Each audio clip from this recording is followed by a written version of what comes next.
the white bread, Right. the rice. Right. Anything that's white. Potatoes, bad for you. Yep. Yep. Next is refined sugar, sweets, and corn syrup. I love sugar. Yep. And see, but bad for you. Yeah.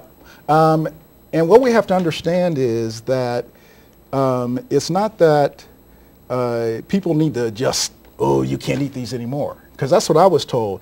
You can never eat these foods. Okay. Okay. When you say dead, though, what do you mean by dead? It's just a term I came up with to kind of grab attention. It sure got my attention. You mean nutritionally void? Nutritionally deficient, exactly.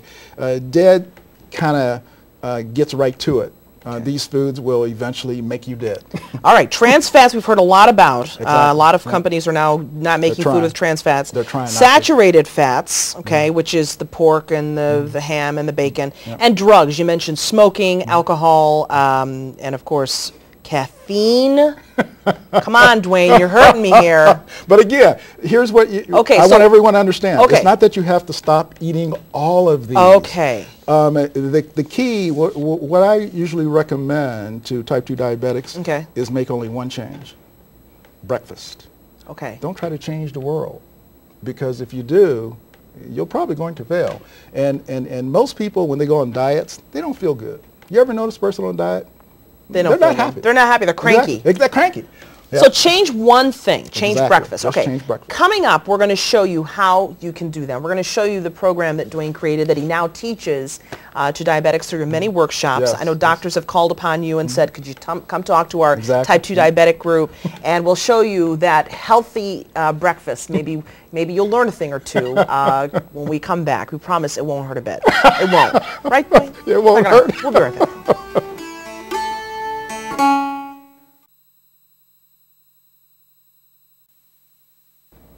Welcome back, everyone. Thanks for joining us on this Many Voices, Many Visions. Today we're talking about diabetes, and we're interviewing a man named Dwayne McCauley. Thanks for being with us, Dwayne. Thank you.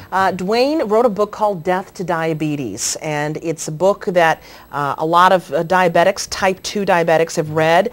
It comes with advice on how to make yourself healthy again, and eventually maybe get yourself off medicine and live a healthier life. Yeah. You survived a diabetic coma, and you came back many ways stronger than ever before. Exactly. You're an engineer, so you come to this with a scientific background. Right. Before we went to the break, we talked about the 5 foods that people eat that are not the healthiest, okay? You call them dead foods. Let's lighten things up. Talk about the 5 live foods, the foods that are life-giving and have some nutritional value. If we could take a look at that. Sure. The number 1, and my mother said, make this number 1. Vegetables, vegetables, vegetables. Vegetables contain specific phytonutrients that actually help to initiate the repair process within our cells. So vegetables are very important. Now, wait a minute. You're pushing vegetables, not a pill or a product. Yeah, right. Do some people look at you kind of funny and go, it's vegetables? Yeah. Yeah, because the nutritional people, they Dwayne, sell my pill. No. And I don't want to get overly religious here, but you kind of got 2 choices. God created vegetables. Man created pills. I was dying. You got to make a choice, God or man. Yeah. I'm going to go with God. Yeah. Well, actually, my mother went that way. I kind of went along with my mother. And there's a lot of research that's been done on broccoli, Brussels sprouts, spinach. The green stuff, right? That green, crunchy stuff. That we or even the bright colored vegetables, the red peppers, the yellow peppers, the orange peppers, all the bright colored vegetables. That bright color or that green color, those are carotenoids. These are nutrients. Medical science has proven that these are good for you. In my book, I list all the clinical studies. I didn't create this. It already existed. All I did is the research that I was taught to do as an engineer. And when I came across all the research, I was, whoa! And I looked at the South Beach diet, the Atkins diet, the Rosedale diet, every diet in the book. Analyzed that diet from a nutritional science standpoint. They all had their good aspects. They all had their bad aspects. And then I looked at the human body. What does the human body require at the cellular level to be healthy? And and came up with a model based on that. I love that. So liquids, water, Yep. raw Everyone knows fruit water. juices, filtered water. Why not just tap water? Yeah. Well, tap water contains Maybe you don't want to tell me. too many hard minerals. Okay. And it puts a strain on your kidneys. Okay. And, Lean protein. I've heard a lot about this. You're a big fan of salmon. yeah, I used to hate salmon. Yeah. But once my mother taught me how to prepare it, and there's a local woman here in Rochester, she's called the Phantom Chef.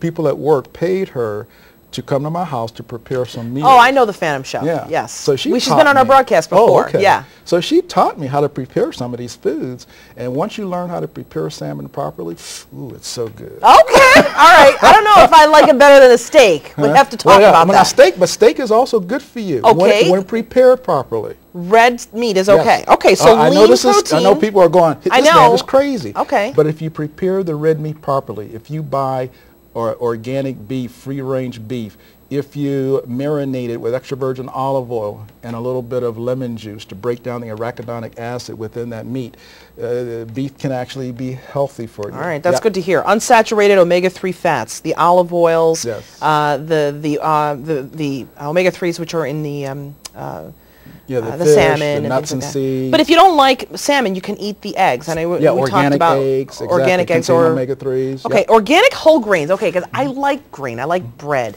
Can I eat it?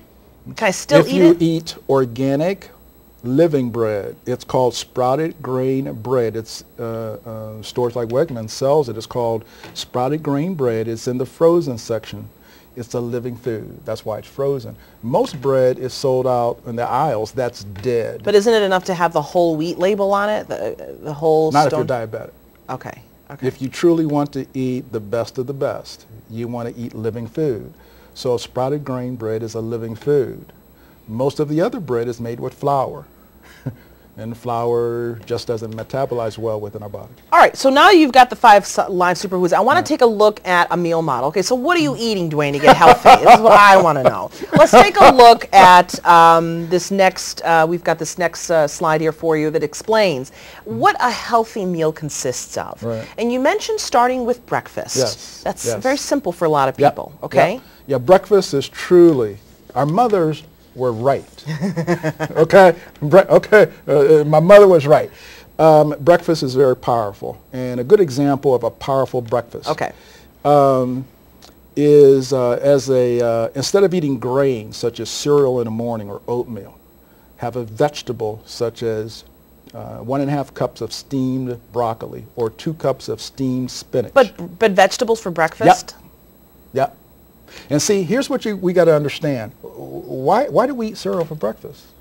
If you take a look at the human body, it only makes sense for a child maybe to have cereal in the morning to give them the energy. As we grow up, our bodies don't require that extra sugar that you get from cereal. What you really want are healing nutrients because your body just spent 7-8 hours sleeping, detoxing.